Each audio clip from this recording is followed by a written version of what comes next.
அன்பான நண்பர்களே வணக்கம். நாம் கேட்டுக்கொண்டிருப்பது திரு இந்திரா சௌந்தரராஜன் அவர்களின் 7ஆம் சக்தி நாவல். வாசிப்பது ஸ்ரீலதா தயாளன். போன பகுதியின் தொடர்ச்சியாக கதிர் டிவிக்காக வேதமணி கூடு பாய்ந்த வீடியோ கிடைத்ததா? மேலும் என்ன நடந்தது தெரிந்து கொள்ள இனி கதைக்குள். டொமினிக் சீஃப் எடிட்டருக்கு ஃபோன் செய்தான். சார், ஹாட் பேக்குக்கு ஒரு வித்தியாசமான விஷயம் ரெடி சார். என்ன அது? செத்தவர் பிழைத்தார், கூடு விட்டு கூடு பாயலாம், நம்முடைய சித்தர்கள் பற்றிய புராண தகவல்கள் உண்மைகள். என்னையா ஹெட்லைன் நியூஸ் ஆட்டம் சொல்கிற? யார் கூடு விட்டு கூடு பாஞ்சது? ஒரு 1 hour வெயிட் பண்ணுங்க சார். இப்போ தான் டீல் ஆரம்பமாக இருக்குது. எதுக்கும் கடவுளை கும்பிட்டுக்கோங்க. ஏன்னா பழம் பாதிக்கு தான் பழுத்து இருக்குது. முழுசாக பழுக்கணும். பாத்தியா, முடிச்சுட்டு சொல்லாமல் பாதியில் டபாய்க்கல. இதுதான் நிலமை. அதான் சொன்னேன். கூடு விட்டு கூடு பாயறதுங்கிறதே எவனாவது மோடி மஸ்தானோட கண்கட்டு வித்தையே இருக்க போகுது. அதெல்லாம் நான் கேட்காம இருப்பேனா? டெல்லி வேர்ல்டு ஃபிலிம் சென்டர்காரங்க என்ன அவ்வளவு தூரத்துக்கு அண்டா பார்த்தீங்களா என்ன? ஓ, ஃபிலிம் சென்டர் ரிசர்ச் மேட்டரா? ஆமாம், அதுலேயும் பர்டிகுலராக நம்ம ஊர் மேட்ரு. எந்த ஊரில் நடந்த மேட்ரா? நமக்கு தான் அது மேட்ரு. மற்றபடி அது அபூர்வ சம்பவம். பொறுமையாக இருங்க, கொஞ்ச நேரத்தில் தெரிஞ்சிடும். டொமினிக் சீஃப் எடிட்டரையும் தற்காலிகமாக காக்க வைத்துவிட்டு டெல்லி விமானத்துக்காக காத்திருக்க ஆரம்பித்தான். அத்தியாயம் 5. குறிப்பு: உடம்பாகிய விஞ்ஞான பார்வையே வேறு. நமது உடம்பு விட்டமின் சக்தி பொருட்களால் இயங்குகிறது என்கிறது அது. கண்ணுக்கு விட்டமின் ஏவும், தலைமுடிக்கு புரோட்டீனும், பற்கள் எலும்புகளுக்கு என்று பிரத்யேக சக்தியும் தேவைப்படுவதாகவும், அதை உணவுப் பொருட்களில் இருந்து கணையமானது அழகாய் பிரித்து எடுத்து சேமித்து வைத்து கொள்கிறது என்கின்றது அது. அது மட்டுமல்ல, உடம்பில் உள்ள எல்லா உறுப்புகளுக்கும் அது பெயரிட்டிருக்கிறது. இதயம், சிறுநீரகம், கல்லீரல், சிறுகுடல், பெருங்குடல், சுரபிகள், ஸ்பைனல் கார்ட் சிஸ்டம் என்றும் முதுகெலும்பு, மூட்டு எலும்பு, விரல்கள், நகங்கள், உள்ளே நரம்புகள், இதில் இரத்த குழாய்களின் நீளம் மட்டும் பல 100 கிலோமீட்டர்கள், 20 லிட்டருக்கு குறையாத இரத்தம் என்று நமது உடம்பை பற்றிய தகவல்கள் அது அள்ளி அள்ளி வழங்குகிறது. நம்முடைய உறுப்புகளை நாமே ஒரு டிவி திரையிலும் பார்க்கலாம். சதா ஒரு தண்ணீர் மோட்டார் போல இதயம் இரத்தத்தை பம்ப் செய்வதில் இருந்து அனைத்தையும் நாம் பார்க்கலாம். விஞ்ஞான மருத்துவம் என்று எங்கேயோ போய் கொண்டு விட்டு இருக்கிறது. இதே உடம்பை பற்றிய சித்தர்களின் பார்வையோ வேறு. காயமே இது பொய்யடா, வெறும் காற்றடைத்த பையடா என்கின்றனர்.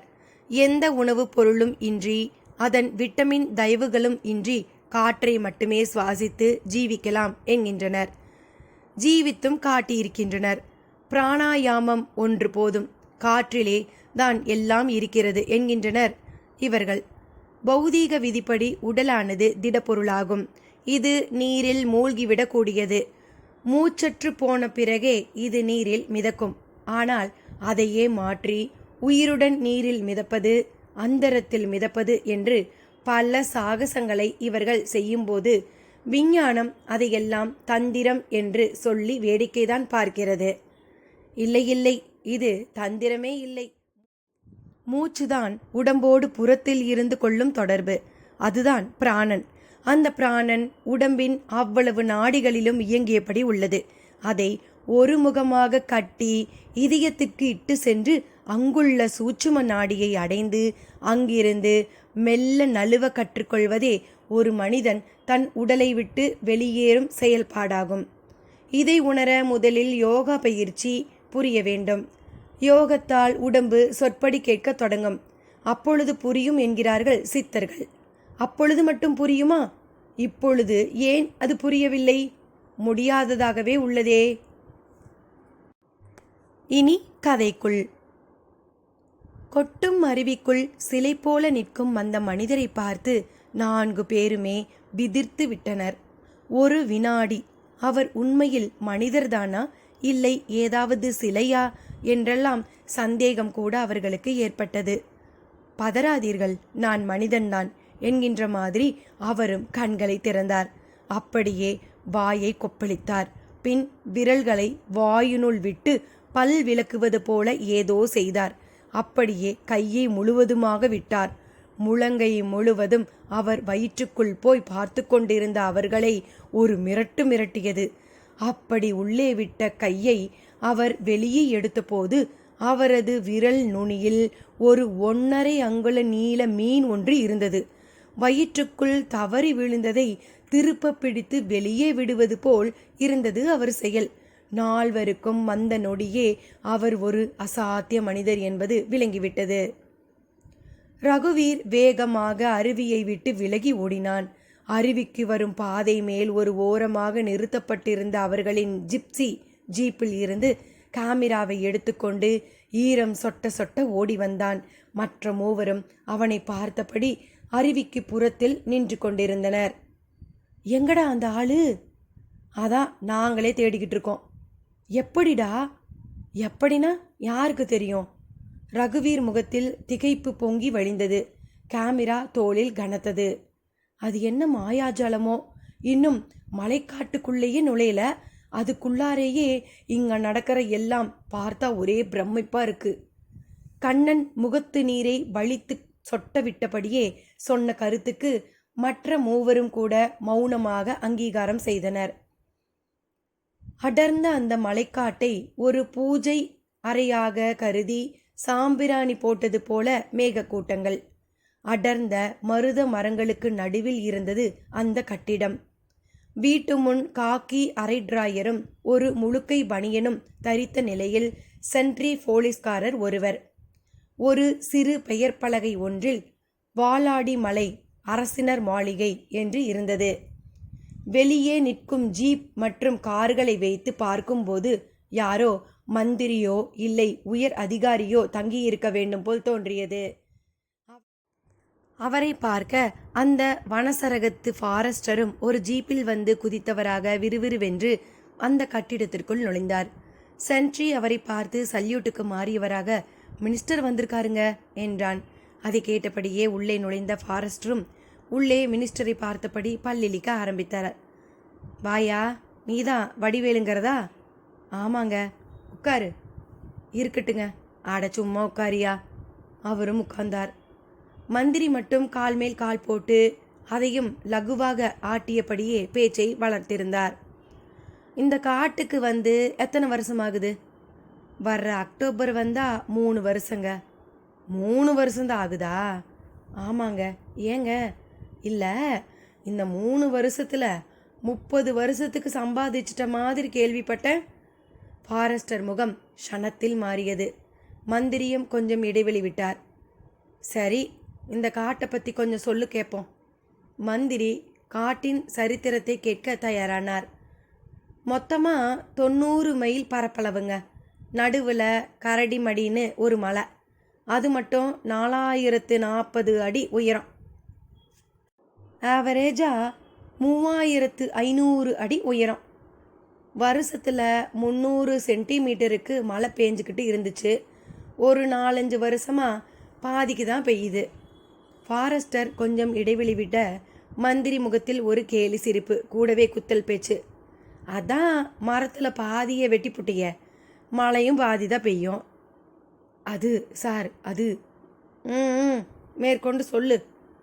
மற்றபடி தேக்கு, தோதகத்தி, பலா, மிளகுன்னு நல்ல விளைச்சல் கொடுக்கறது காடு தாங்க இது. 7 இடத்துல குட்டி குட்டியாக அருவிங்க இருக்குது. அதில் மந்தி அருவின்னு ஒரு அருவியில் வருஷம் பூரா தண்ணி விழும். ஆனால் அதுலேயும் இந்த வருஷம் தண்ணி விழலை, அப்படித்தானே? அது நல்லா மென்னு துப்பு. சரி, மிருகங்களோட எண்ணிக்கை தெரியுமா? குத்து மதிப்பாக தெரியுங்க. சொல்லு. 34 யானைங்க இருக்குது. ஒரு 60 மிலா மானுங்க, 110 புள்ளி மானுங்க. வேங்க புலி இருக்காயா? இருக்குங்க. எத்தினி? ஒன்றே ஒன்று தான் எனக்கு தெரிஞ்சு இருக்குது. ஒன்று தானா? நிஜமாவா? ஆமாங்க. சரி, வரி புலிங்க இருக்குதா? அது ஒரு 7-8 இருக்குதுங்க. சிங்கம்? துப்புரவா இல்லைங்க. வேற? தேவாங்கு இங்கே அதிகங்க. அதே மாதிரி கருங்குரங்குகளும் அதிகம். இந்த லிஸ்ட்டை செக்ரட்டரியேட்டுக்கு அனுப்பியாச்சா? போன வருஷம் அனுப்பினது தான். இந்த வருஷம் இன்னும் கணக்கெடுக்கல. மலை ஜாதிக்காரங்க இருக்காங்களா? பழியனுங்க ஒரு 100 குடும்பம் இருக்குதுங்க. அவங்க என்ன பண்ணுறாங்க? வேட்டை தானா? இல்லைங்க, தேன் பிழிவாங்க, ஜாதிக்காய் மாச்சிக்காய் பொறுக்கி வந்து விற்பாங்க. பெரும்பாலும் பண்டம் மாற்றுதாங்க. சரி, இன்னும் இந்த மலையை பற்றி ஏதாவது புள்ளி விவரம் இருக்குதா? ரெக்கார்டில் இருக்கிறது இவ்வளவுதாங்க. இல்லாதது அது அது சும்மா சொல்லியா? இந்த மலையில் சில சாமியாருங்க சுற்றிக்கிட்டு இருக்காங்க. சாமியாருங்கன்னா சாமியாருங்க தான். ஆட விவரமாக சொல்லியா?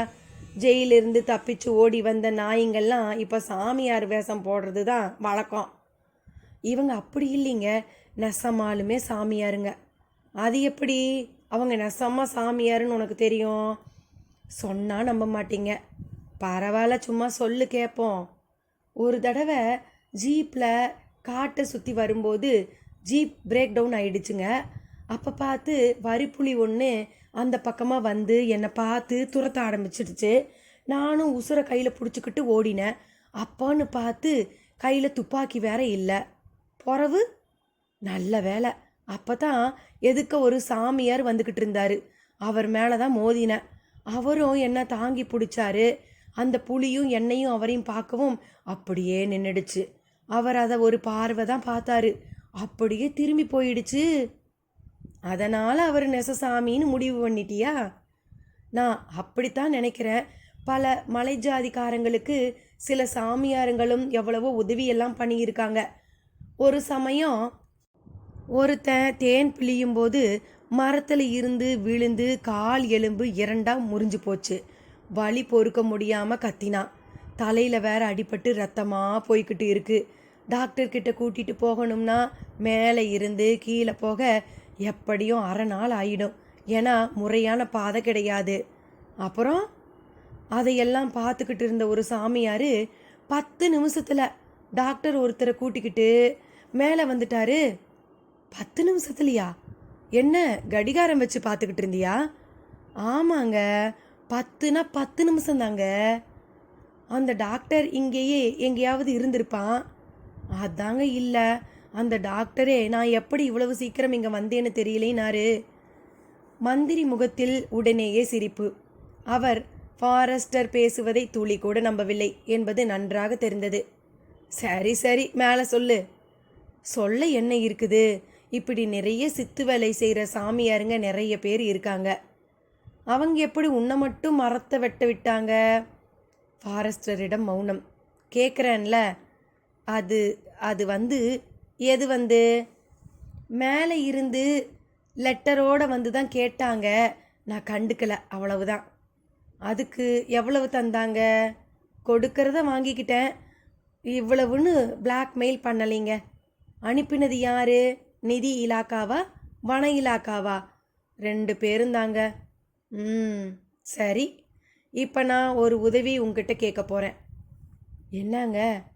எனக்கு மரமெல்லாம் வேணாம், மழை இல்லாமல் தான் ஊரே நாறிக்கிட்டு இருக்குதே. அப்படின்னா? அவரும் என்ன வேண்டும் என்று சொல்லிவிட ஃபாரஸ்டர் அப்படியே ஸ்தம்பித்து விட்டார். அத்தியாயம் 6. குறிப்பு: உப்பு, புளி, காரம், துவர்ப்பு, கசப்பு, இனிப்பு என்கின்ற 6 சுவைகள் கொண்டதுதான் மனிதன் சமைத்து உண்ணும் உணவு. இந்த உணவுக்கு அடிமையான மனிதன் உணர்வுகளுக்கும் அடிமையானவன்.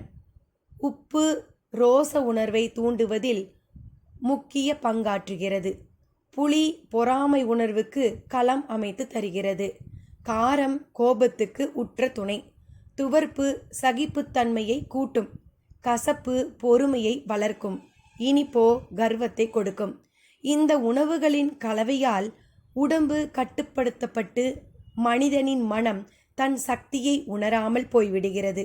அதனால்தான் இல்லற வாழ்க்கையில் உள்ள மனிதர்களால் துறவிகள் போல செயலாற்ற முடிவதில்லை. உடம்பும் மனிதனை ஆட்டி படைக்கிறது. இந்த சுவைகளில் ஏதாவது ஒரு சுவைக்கு ஒவ்வொரு மனிதனும் அடிமையாகி கிடக்கிறான். அந்த சுவைக்கேற்ற குணமும் அவனை வழிநடத்தியபடி இருக்கும். உடம்பின் பிடியில் இயங்கும் மனிதனால் எதையும் சாதிக்க முடியாது, எந்த பிரபஞ்ச ரகசியங்களையும் உணர முடியாது. எனவேதான் உடம்பை கட்டுப்படுத்த விரதங்களை உருவாக்கி அவைகளை அனுஷ்டிக்கும் வழக்கத்தையும் ஏற்படுத்தினர். கூடவே சில யோக பயிற்சிகளையும் உடற்பயிற்சிகளையும் ஏற்படுத்தி தந்தனர். பெண்களை பொறுத்தவரையில் கோலம் போடுவது, இடுப்பில் தண்ணீர் குடம் சுமப்பது, அதிகாலை எழுந்து சாணி கரைத்து தண்ணீர் தெளிப்பது, வீடு கூட்டுவது, பாட்டு பாடி தொட்டில் ஆட்டுவது, குழந்தையை குளிப்பாட்டுவது, காய்கறி நறுக்கி சமையல் செய்வது, துணி துவைப்பது என்று அவர்களுக்கான பணியிலேயே யோக அம்சங்கள் ஒளிந்துள்ளன.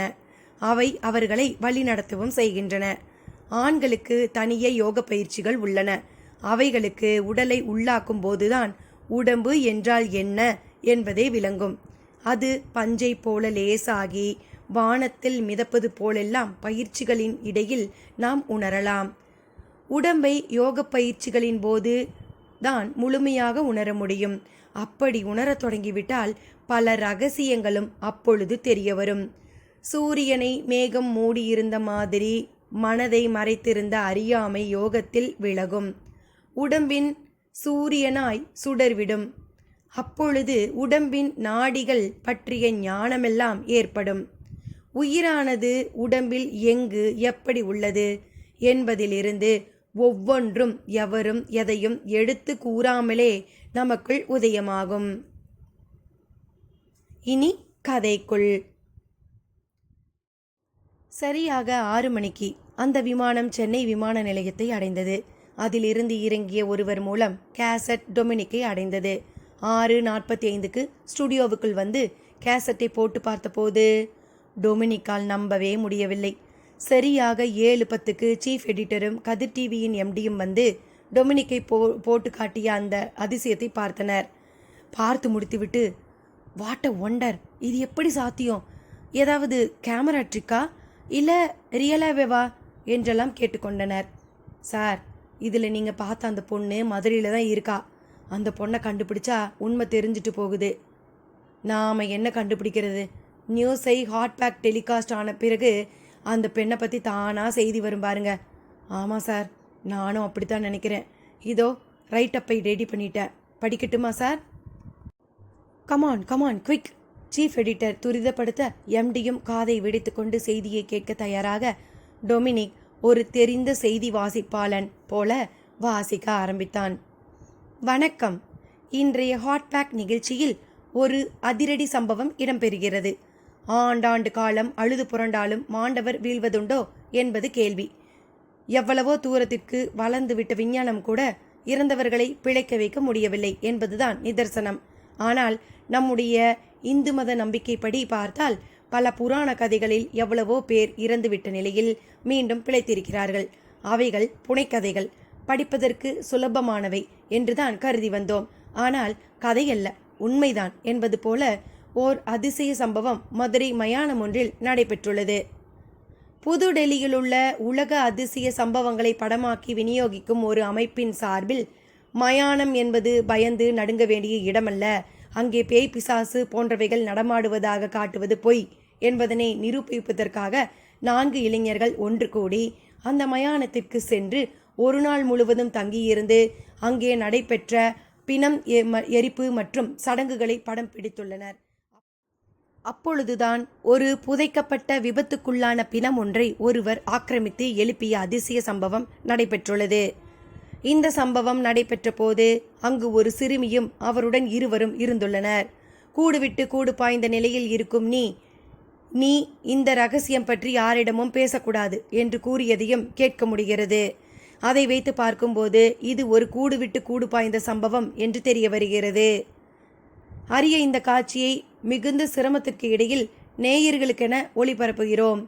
செய்தியை டொமினிக் படித்து முடிக்க எடிட்டர் பலமாக கைத்தட்டி ஆமோதித்தார். சரியா 2 நிமிஷம் வருது உன் ரைட்டப். குட். இமீடியட்டா நியூஸ் கேசட்டில் இம்போர்ட் பண்ணு போ, கமான் என்றார். எம்டி முகத்தில் பலத்த பரவசம். எதுவாக இருந்தால் என்ன சார், உண்மையா இருந்தா அதை உலகத்துக்கு சொன்ன முதல் சேனல்ங்கிற பெருமை நமக்கு. பொய்யா இருந்தா ஒரு கண்கட்டு வித்திய உலகத்திற்கு காட்டி எச்சரிக்கை செய்த பெருமையும் நமக்கு தான் என்று எம்டியிடம் மார்பை நிமிர்த்தினார் எடிட்டர். You are right. ஒன்று மட்டும் உறுதி, இந்த நியூஸ் ஒரு பெரிய பரபரப்பை ஏற்படுத்த போவது உறுதி என்றார் எம்டி.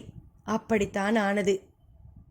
8:50 இருந்து 9 மணி வரையிலான அந்த 10 நிமிட நேரத்தில்தான் ஹாட்பேக் ஒளிபரப்பானது. அது ஒளிபரப்பாகும்போது கண்ணன், ரகுவீர், ஜெகதீஷ், பிருத்வி நால்வரும் காரையார் மலையின் விருந்தினர் மாளிகையில் இருந்தனர். அதுவும் அவர்கள் பிடித்த நிகழ்ச்சியை அவர்களே பார்த்து கொண்டே. அவர்கள் முகத்தில் சொல்ல முடியாத அளவு அதிர்ச்சி. ஜெகதீஷ் கிட்டத்தட்ட நொறுங்கி போயிருந்தான். மற்ற 3 பேரும் அவனையே முறைத்து பார்த்தனர். ஏண்டா அப்படி பார்க்காதீங்கடா. பார்க்காம ஊருக்கு முந்தி நீ கேசட்டை அனுப்பி வச்சிட்ட. அது பாரு, இப்போ டிவியில் ஒரு பரபரப்பான நியூஸாக வந்து நிற்குது. இதை நான் துளி கூட எதிர்பார்க்கலடா. இட்ஸ் ஓகே, ஒரு விதத்தில் இது நல்லதுக்கு தான். நம்ம உழைப்பை இன்னைக்கு எல்லாரும் பார்த்துருப்பாங்க.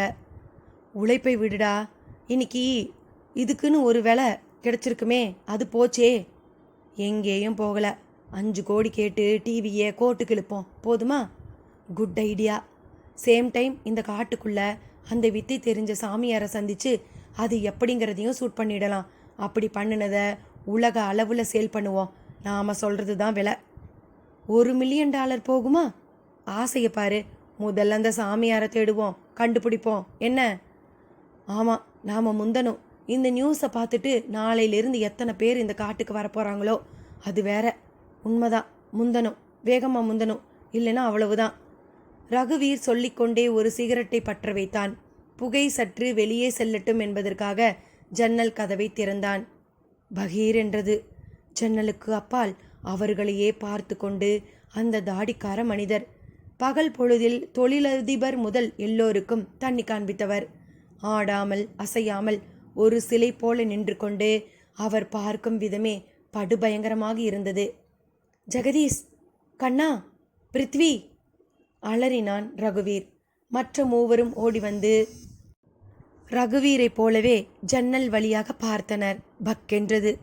இதய பாகத்தில் எறும்பு ஊறுகிற மாதிரி, மரங்கொத்தி கொத்துகிற மாதிரி பலவித உணர்ச்சிகள். அவர்களது அச்சம் அதிகரிக்கிற மாதிரி அவர் கழுத்தில் ஒரு நல்ல பாம்பு சிவன் கழுத்தில் வளைத்து கொண்டு படம் எடுப்பது போல எடுத்துக்கொண்டு நிமிர்ந்தது. டேய், என்னடா இது? ஏய், யார் மன்னி?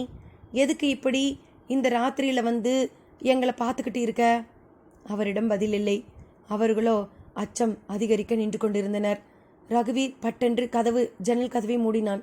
அரை கதவு மூடித்தான் இருந்தது. என்னடா இது? அந்த ஆளை பார்த்தா பயமாக இருக்குது. எதுக்குடா வந்திருப்பான்?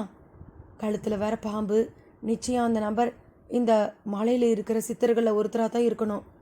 அது சரி, வாயை திறந்து பேசலாம்ல. முறைச்சு பார்த்தா என்ன அர்த்தம்? நீ எதுக்குடா இப்போ போய் ஜன்னல் கதவை மூடின? எங்கே இப்போ திறந்து பாரு, இருக்கானா போயிட்டானான்னு. கண்ணன் ஆர்வத்தை தூண்ட ஜெகதீஷ் மெல்ல கதவை திறந்து பார்க்க தயாரானான். மெல்ல மெல்ல, மிக மெல்ல சிறிய ஜன்னல் கதவு திறந்து கொள்ள எதிரே தெரியும் வெளிப்புறத்தை பார்த்தபோது பகீர் என்றது. அங்கே அவரை காணவில்லை. டேய், இல்லடா, போயிட்டான் போல இருக்கு என்றபடியே திரும்பிய போது பகீர் என்றது. அறையின் ஒரு ஓரத்தில் கிடந்த சோபாவில் அவர். நீங்களா?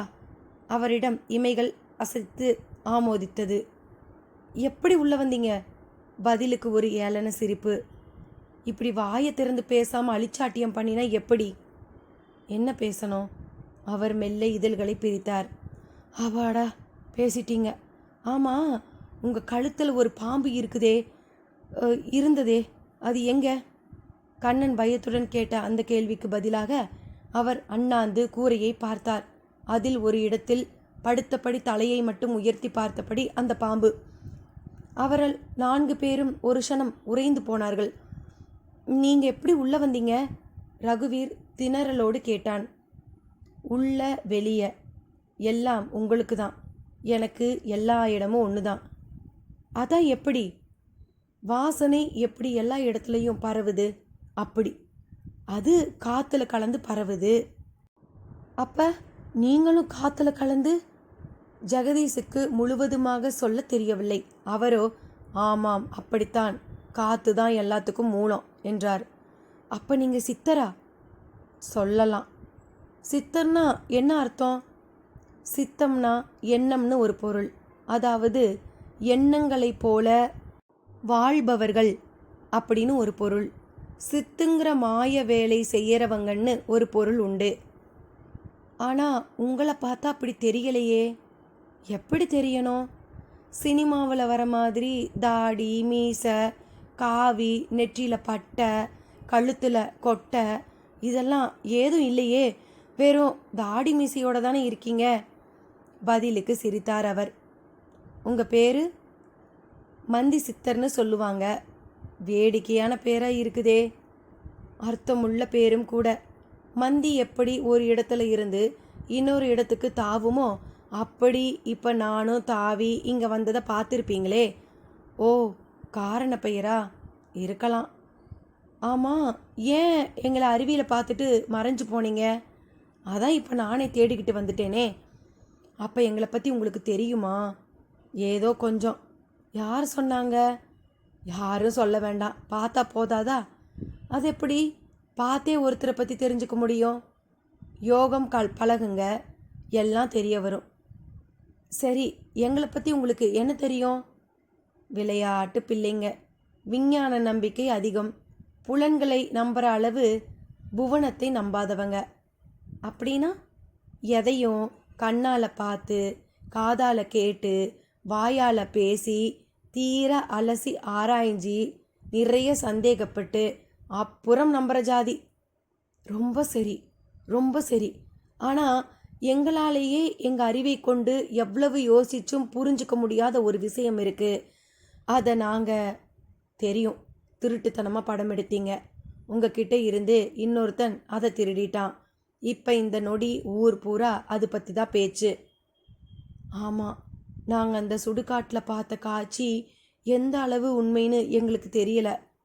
கூடு விட்டு கூடு பாயறதுன்னு அங்கே ஒருத்தர் சொன்னார். அதை பற்றி தெரிஞ்ச சித்தர் இங்கே இந்த மலையில் இருக்கிறதா பேசிக்கிட்டாங்க. அதான் இங்கே வந்திருக்கோம். அந்த வித்தையை பற்றி தெரியணுமா? ஆமாம், தெரியணும். அது மட்டும் தெரிஞ்சால் அதை வச்சு உலகத்தையே திருப்பி பார்க்க வச்சுடுவோம். இந்தியாவோட பெருமையை உலகறிய செய்துடுவோம். ரகுவீர் உற்சாகமாக கூவினான். மற்றவர்கள் அவரை சுற்றி வளைத்து நின்று கொண்டனர். அவர் கண்களில் அதன் எதிரொலியான இனம் காண முடியாத ஒருவித உணர்ச்சி. அப்படியே அமைதியாக அவர்களை வெறித்து பார்த்தார். அவர்களும் அவர் அப்படி பார்ப்பதில் ஏதோ விஷயம் இருப்பது போல தோன்றியபடி இருக்க, என்ன யோசிக்கிறீங்க என்று குத்திவிட்டான் கண்ணன். இல்லை, கூடு விட்டு கூடு பாயறது ஒரு அதிசயமா? அதுக்கு இப்படி ஒரு எதிர்பார்ப்பான்னு ஆச்சரியப்பட்டேன். என்னது, கூடு விட்டு கூடு பாயறது ஆச்சரியம் இல்லையா? அது உங்களுக்கு ஒரு சாதாரண விஷயமா? இந்த உலகத்தில் எதுவுமே பெரிய விஷயம் இல்லை தம்பி. எப்படி பார்க்குறோங்கிறதுல தான் எல்லாமே இருக்குது. என்னங்க நீங்கள், கூடு விட்டு கூடு பாயறது எவ்வளவு பெரிய விஷயம், அதை சாதாரணமாக சொல்கிறீங்களே. அப்போ உங்களுக்கு அதை பற்றி தெரியுமா? தெரியாம தான் கதவு மூடி இருக்கும்போது நான் உள்ளே வந்தேனா? அட ஆமாம்ல. எப்படி இப்படி உங்களால் வர முடிஞ்சது? அந்த அறைக்குள் அவர்கள் கேள்விகளாக அடுக்கினார்கள். கைகளை பரபரப்பாக தேய்த்துவிட்டு கொண்டனர். ரகுவீர் கேமராவை ஆன் செய்து அந்த உரையாடலை அப்படியே ஷூட் செய்ய ஆரம்பித்து விட்டான். தலைக்கு மேல் சுழன்று கொண்டிருந்தது மின் விசிறி. சுழற்சியை பார்க்க முடிந்தது. சித்தர் எழுந்து சென்று அதை அதிகபட்ச வேகத்திற்கு மாற்றினார். அதன் சுழற்சி இறகுகளை அதன் பின் பார்க்க முடியவில்லை. கண்ணுக்கே அது தெரியவில்லை. ஃபேன் சுற்றும் பகுதிக்கு மேலான கூரை நன்றாக கண்ணுக்கு தெரிந்தது. இப்போ இங்கே மின் விசிறி இருக்கா? அவர் கேட்டார். ஏன் இல்லாமல், நீங்கள் தானே ஸ்பீடை கூட்டுனீங்க. அப்போ அது ஏன் கண்ணுக்கு தெரியலை? அது அது வேகமாக அதிவேகமாக அப்படி. ஆனால் எப்படி அதை பார்க்க முடியும்? அப்போ நீயும் இதே அளவு வேகத்தில் இங்கே சுழலும்போது கண்ணுக்கு தெரியாமல் போயிடுவ. அவர் எதையோ உணர்த்து தொடங்கிவிட்டது போல இருந்தது. அவர்கள் 4 பேருமே கூர்மையாக கேட்க ஆரம்பித்தனர். இதில் ஆச்சரியப்பட என்ன இருக்குது? அவரே திருப்பி கேட்டார். திருவென்று விழித்தனர். இப்படித்தான் எல்லா விஷயங்களும் புரிகிற வரைக்கும் தான் அது ஒரு விஷயம். புரிஞ்சிட்டா ஒன்றுமே இல்லை. அல்பம், ரொம்ப அல்பம். ஆகாய விமானத்தையே எடுத்துக்கோ, அது எவ்வளவு பெருசு, எவ்வளவு கடினமானது. சாதாரண காகிதத்தால் கூட அது ஆகாயத்தில் பறக்கும் அளவுக்கு பறக்க முடியாது. அவ்வளவு பாரமான ஒரு உலோகம் ஆகாயத்தில் பறக்க முடியுது. அதுவும் ஆயிரக்கணக்கான பேரை சுமந்துக்கிட்டு பறக்குது. முதல்ல ஒருத்தன் சொன்னப்ப அவரை பைத்தியம்னு சொன்னவங்க எத்தனை பேர்? ஒரு உமியளவாவது யாராவது நம்பி இருப்பாங்களா? அவரது கேள்வியின் விலாசலில் அவர்களிடம் திக்குமுக்காடல். உண்மைதான், நீங்கள் என்ன சொல்ல போறீங்கன்னு எங்களுக்கு நல்லா புரியுது. இந்த கூடு விட்டு கூடு பாயிற சமாச்சாரமும் அப்படித்தான். நம்ப முடியாத ஒன்றா இருந்து நடைமுறையில் செயல்படுத்தப்படும் போது சாதாரணம் ஆயிடும்னு சொல்ல வரீங்க, அப்படித்தானே? ஆமாம். ஆனால் ஏன் இது ரகசியமாகவே இருக்குது? இதை ஏன் எல்லோராலையும் தெரிஞ்சுக்க முடியல? ஏன் தெரிஞ்சுக்கணும்? இல்லை, தெரிஞ்சுக்கிட்டா அதில் எவ்வளவு த்ரில் இருக்குது தெரியுமா? த்ரில்லா? ஆபத்தா? ஆபத்தா? எப்படி? ரகுவீர் இப்படி கேள்வி கேட்கறதெல்லாம் அப்புறம், அந்த வித்தை பற்றி கேட்போம். அதை முதல்ல ரெக்கார்டு பண்ணுவோம். இதோ பாருங்க, தலை ஒட்டி பிறந்த 2 குழந்தைங்களை பிரிக்கிறது முயற்சியில் டாக்டர்கள் தோத்துட்டாங்க. அவங்க இறந்து போயிட்டாங்க. உலகமே அதுக்காக கண்ணீர் விட்டு அழுதுச்சு. இப்போ அந்த 2 பேருக்கு மட்டும் கூடு விட்டு கூடு பாயிற வித்தை தெரிஞ்சிருந்தா ஏதாவது ஒரு உடம்புல பூந்து அவங்க வாழலாம் தானே. உங்களுக்கு இப்போ அந்த வித்தை பற்றி தெரியணும், அவ்வளவுதானே? ஆமாம், அது எப்படின்னு நாங்கள் படமும் பிடிச்சிக்க விரும்புகிறோம். அதை பார்த்து உலகமே மூக்கு மேலே விரல வைக்கணும். இந்த அமெரிக்காக்காரங்களுக்கு தான் பெரிய மேதைன்னு நினப்பு. அவங்களுக்கு மேலே இந்த ஜப்பான்காரங்க. அவங்கெல்லாம் நம்ம நாட்டோட இந்த வித்தையை பார்த்து அப்படியே விளவெளத்து போகணும். அப்போ உலகத்தை திருப்பி பரவசப்படுத்தி திரும்பி பார்க்க வைக்கிறது தான் உங்கள் நோக்கமா? அது மட்டும் இல்லை, டெலிகாஸ்ட் ரைட்ஸ்லேயே நாங்கள் பல தலைமுறைக்கு சொத்து சேர்த்துடுவோம். உங்களுக்கும் பங்கு தரோம். நீங்கள் இப்படி அழுக்கு வேட்டி சட்டையெல்லாம் கட்டிக்கிட்டு இந்த மலைக்காட்டில் கஷ்டப்பட வேணாம். ஆமாம், நீங்கள் மட்டும் நாங்கள் சொல்கிற மாதிரி கேட்டீங்கன்னு வைங்க, நீங்கள் தான் உலகத்தோட சூப்பர் மோஸ்ட் இம்பார்ட்டன்ட் பர்சனாக மாறுவீங்க. அதுக்கப்புறம் பெரிய பெரிய பில்கேட்ஸ்லேருந்து எல்லாருமே காணாமல் போயிடுவாங்க. டைம் மேகசின் அட்டை படத்துலேருந்து அயல் கிரகங்களுக்கு உங்களை ராக்கெட்டில் மேலே அனுப்புறது வரை போயிடுவாங்க. நாங்களும் இந்த விஷயத்தை கண்டுபிடிச்சு கொடுத்த பெருமையில் மஞ்சள் குளிப்போம். என்ன சொல்கிறீங்க? ஜெகதீஷ் கண்கள் மெர்க்குரி விளக்காட்டம் மின்ன அவரை பார்த்து கேட்க அவரிடம் மீண்டும் வெறித்த பார்வை. அடிக்கடி நீங்கள் இப்படி பார்க்குறது எங்களுக்கு குழப்புது. நாங்கள் சொல்கிறதுல என்ன தப்பு? கொஞ்சம் யோசிச்சு தான் பாருங்களேன். அவருடனே கெச்சலாக கொஞ்சம் போல் சிரித்தார். பின், கண்ணுக்கு மேலே பூர்வம்னு ஒன்று இருக்குதே, எதுக்கு தெரியுமா என்று கேட்டார்.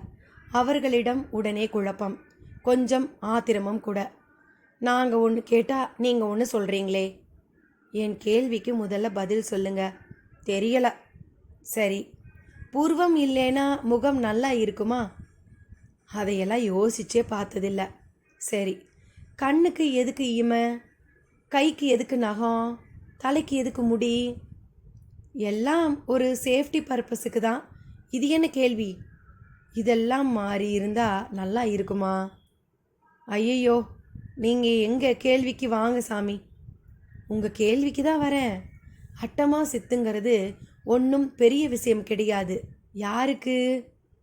யாருக்கு? ஆசையே இல்லாத மனுஷங்களுக்கு. அப்படின்னா ஆசை உள்ள மனிதர்கள் கையில் அதோட சூத்திரங்களும் அடிப்படைகளும் வசப்பட்டா அவ்வளவுதான். என்ன ஆகும்? என்ன ஆகாது? அதை கற்பனை செய்து பார்க்க கூட உங்களால் முடியாது. பெரியவரே, நீங்கள் என்ன சொல்கிறீங்க? இப்போ எங்களுக்கு அதை பற்றி சொல்லுவீங்களா மாட்டீங்களா? கொஞ்சம் மிரட்டுவது போலவே கேட்டான் ஜெகதீஷ். அவசியம் சொல்ல போகிறேன். என் குரு சம்மங்கிநாதர் எனக்கு கற்றுக் கொடுத்துட்டு இப்போ அவர் மகா சமாதியில் உட்கார்ந்துக்கிட்டாரு. சொல்லக்கூடாத ஒருத்தனுக்கு சொல்லி கொடுத்ததன் விளைவையும் அனுபவித்து முடிச்சிட்டாரு. அதோட எதிரொலிதான் நீங்கள் இங்கே வரவே காரணம். உங்களால் ஊர் முழிச்சிடுச்சு. அப்படி முழிச்சுக்கிட்ட ஊரை உங்களை கொண்டு அடக்கிறது தான் என் நோக்கம். அவர் பேச்சில் இரட்டை பொருள். ஆனால் அது அவர்களுக்கு புரியவில்லை. சரி, என் கூட வாங்க. எங்கே? என் குருநாதர் சமாதி ஆகிட்ட கோயிலுக்கு. முதல்ல அங்கே போய் குரு வணக்கம் செய்து அவர் ஆசிகளை வாங்கணும். பிறகுதான் கூடு பாயறதுனா என்னங்கிறது பயிற்சி. ஆமா, அந்த பயிற்சி எடுக்க எவ்வளவு நாள் ஆகும்? எத்தனை ஜென்மம் தேவைன்னு கேட்டா நீ எத்தனை நாள் ஆகும்னு கேட்கிறியப்பா. கேலியாக சிரித்தார் மந்தி சித்தர் என்கின்ற அவர். இதுக்கு எதுக்கு ஜென்மங்கள்? நான் கார் ஓட்டவே ஒரு நாளில் கற்றுக்கிட்டேன் தெரியுமா? எதுலேயும் ஈடுபாடு தான் முக்கியம். நாங்கள்லாம் எதையும் ரொம்ப சீக்கிரம் கற்றுக்குவோம். கித்தாப்பு அவர்களிடம் கொடி கட்டி பறந்தது. அதை பார்த்த மந்தி சித்தர் முகத்தில் ஏதோ அவர்கள் மேல் ஒரு பரிதாப உணர்ச்சி. அத்தியாயம் 7. குறிப்பு: உயிர் பற்றிய ஞானமே துளியும் இல்லாமல் அதை தற்கொலை மூலம் துறக்க நினைப்பவர்கள், அதேபோல உடல் நலிந்து போய் ஆரோக்கியம் கெட்டு மனசுடைந்து உயிர் விடுபவர்கள், இவர்களின் பிணங்களுக்கும் உயிர் பற்றிய ஞானமுடன் அதை பிராண காற்று என்று அறிந்து அதை சுவாச பயிற்சிகளின் தளங்களில் நின்று புரிந்து கொண்டு அதன் மூலம் சுவாசிக்கும் காற்றின் அளவை கூட்டியும் குறைத்தும் பின் மார்பை காற்றில் நிரப்பி மூச்சினை கூட்டி ஆண்டும் உடம்பின் நாடிகளில் அதன் துடிப்பை கூட்டி குறைத்தும் சுவாச பயிற்சியுடன் குண்டலினி யோகம், வாசி யோகம் போன்றவைகளையும் அறிந்து மனதை எண்ணங்களற்ற நிலையில் ஒருமுகப்படுத்தி தேர்ந்த யோக கலைஞனாக உள்ள ஒருவன் தன் பிராண காற்றை நீக்கிய உடம்புக்கும் நிறைய வித்தியாசங்கள் உண்டு. முந்தைய பிணத்திடம் பிரபஞ்ச அலைத்தொடர்பு முற்றிலும் அருந்திருக்கும். குறிப்பாக 9 கோள்களில் உயிர் பிரிக்க காரணமான மாரகாதிபதியின் கோள் கதிர்கள் அந்த உடம்பை விட்டு நீங்கி இருக்கும். ஆனால் யோகத்தால் பிராணனை அடக்கியவர் உடலில் அல்லது அந்த கோள் கதிர் தொடர்புடன் இருக்கும் மற்ற கோள்களின் கதிர்களிலும் பிரபஞ்ச மைய விசை கதிரும் தொடர்பிலேயே இருக்கும். அதன் மூலமாகத்தான் மீண்டும் பிராணக்காற்றை உள் செலுத்தி பிரேதமாகிவிட்ட உடம்பை இயக்கவும் செல்கள் முடங்கிவிடாமல் காக்கவும் முடியும். அதனாலேயே கூடு விட்டு கூடு பாய்பவர்கள் தங்கள் சரீரங்களை பாதுகாப்பான மலை குகைக்கு சென்று படுத்த நிலையில் பிராணனை உதிர்த்து வெளியேறுவர். அந்த பிரேதமும் பாதுகாப்புடன் இருக்கும். அப்படியும் அந்த குகைகளில் அடையவரும் மிருகங்கள் அந்த பிரேதத்தை உணவாக உட்கொண்டு விடுவதும் உண்டு. இதனால் உடம்பை இழந்த பலர் பிரிதொரு உடலை தேடியும் கிடைத்த உடம்புக்குள் நுழைந்து கொண்டும் வாழ்ந்த கதைகள் நிறைய உண்டு.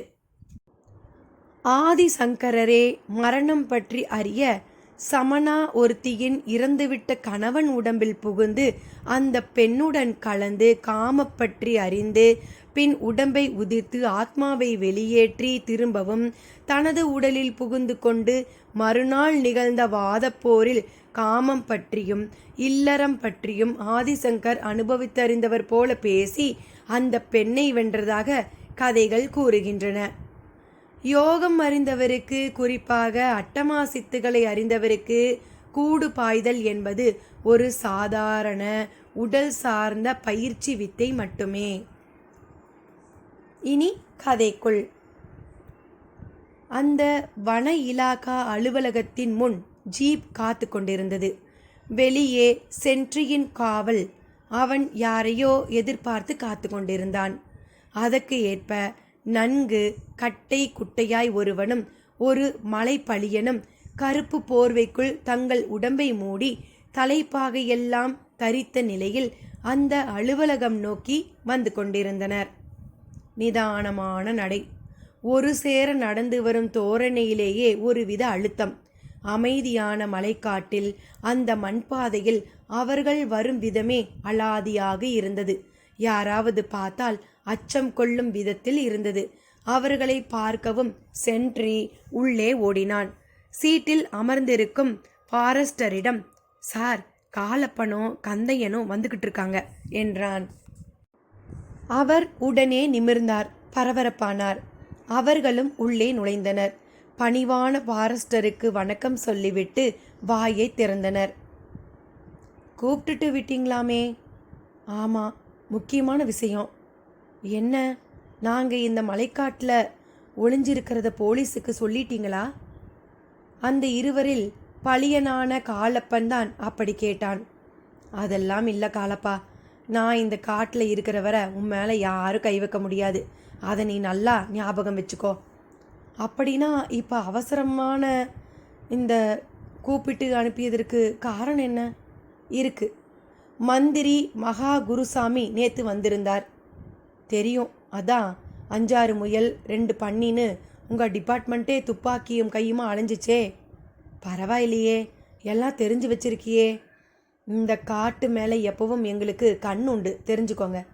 சரி, இப்போ நான் சொல்கிறத நல்லா கேட்டு காரியத்தை கச்சிதமாக முடிச்சு கொடுக்கணும். நீங்கள் சொல்லுங்க. நம்ம மந்திரிக்கு 4 புலிங்க உயிரோடு வேணுமா? அட்ரா சக்கை நானா, இப்பெல்லாம் சந்தனம் ஜப்பாதுன்னு மரமெல்லாம் சிறுசாயிடிச்சாய்க்கும். அப்படித்தான் வச்சுக்கோ. ஏன் மேலெடுத்து விஷயம், நமக்கு எதுக்கு அதை பற்றின வீணான ஆராய்ச்சியெல்லாம்? அது சரி, ஒரு புலியை பார்த்து பிடிக்கிறதே பெரும்பாடு, இதில் 4 புலிங்க, அதுவும் உசுரோட வேற. ஆமாம், என்ன பண்ண போகிறாராம்?